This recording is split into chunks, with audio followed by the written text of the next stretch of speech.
The Hungry Beggar.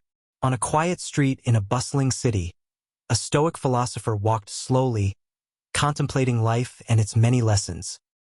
His simple tunic and humble demeanor set him apart from the wealthy merchants and officials who passed by. As he walked, a beggar approached him.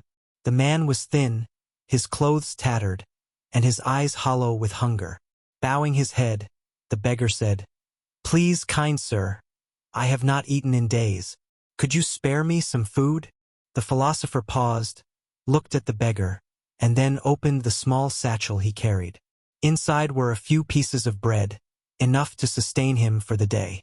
Without hesitation, he handed the beggar a loaf, keeping only a small piece for himself.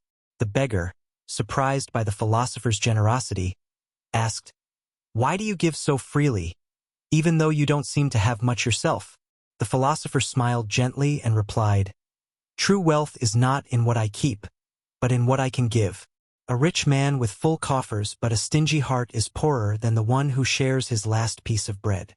The beggar stared at the bread in his hands, then at the philosopher and nodded slowly.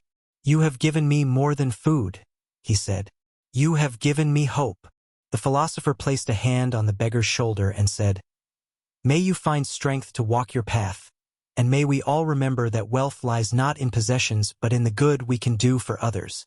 As the philosopher walked away, the beggar sat by the roadside, eating the bread and reflecting on the lesson he had just learned. For the first time in a long while, he felt not only nourished but enriched by the kindness of another. Lesson. This story teaches us that true wealth is not measured by what we possess but by our ability to give. Generosity is a reflection of inner abundance, and the act of giving can enrich both the giver and the receiver. By sharing what we have, no matter how little, we cultivate a sense of connection and purpose.